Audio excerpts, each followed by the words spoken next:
Après un voyage interminable, sous un soleil brûlant et sans eau depuis des heures, un homme avançait difficilement sur un sentier poussiéreux. La fatigue lui pesait sur chaque pas. Il avait faim, soif et son corps menaçait de s'effondrer. Ses vêtements étaient usés, son visage couvert de poussière, mais il continuait, espérant trouver enfin un endroit où se reposer.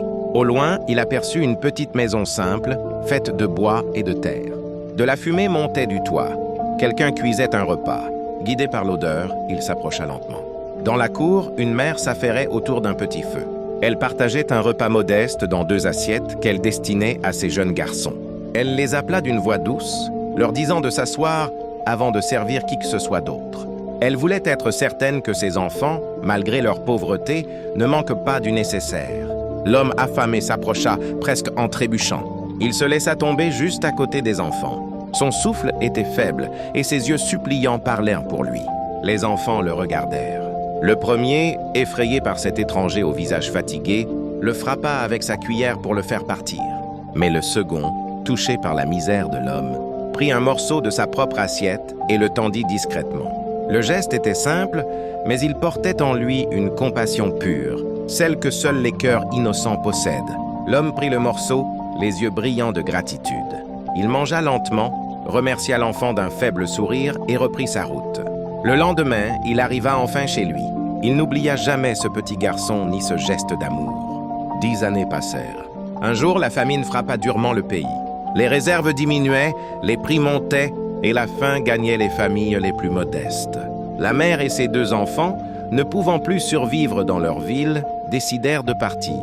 Ils marchèrent pendant plusieurs jours sous la chaleur, cherchant un endroit où recommencer leur vie. Épuisés, ils arrivèrent devant une grande maison située près d'un vaste champ.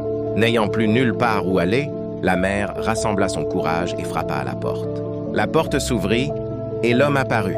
En reconnaissant la famille, il sourit largement.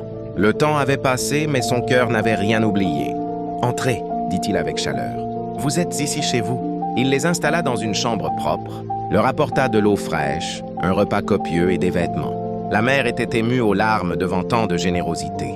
Les jours passèrent et les enfants se sentirent comme chez eux. L'homme les traitait avec une affection sincère, mais il avait un regard particulièrement doux pour l'un des garçons. Celui qui, 10 ans plus tôt, lui avait donné un morceau de son repas. Entre l'homme et ce jeune garçon, un lien profond naquit. Ils passaient du temps ensemble, parlaient, travaillaient, partageaient des moments de rire et d'écoute. Le garçon semblait comprendre instinctivement la valeur de la bonté. Un soir, pendant que les enfants dormaient, la mère, intriguée, dit à l'homme « Je vois que tu l'aimes d'une manière spéciale. Pourquoi donc ?» L'homme l'invita à marcher avec lui dans le jardin, sous la lumière de la lune. Ils s'arrêtèrent près du vieux manguier. Là, il lui raconta tout, son voyage, sa fatigue, sa faim, l'odeur du repas, le geste brusque du premier enfant et la charité du second.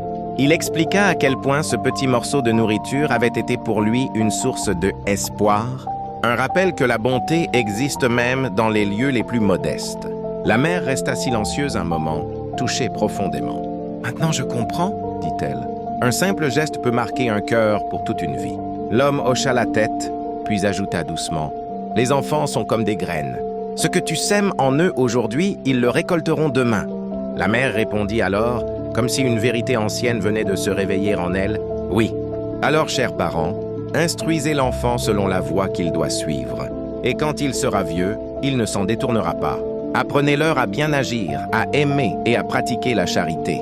Car un cœur formé dans la bonté devient un refuge pour les autres. Sous le ciel étoilé, ils burent ces mots comme une sagesse éternelle. » Et dès ce jour, une nouvelle histoire commença pour eux tous. Une histoire construite sur la reconnaissance, le pardon, l'amitié et la force d'un simple geste de générosité.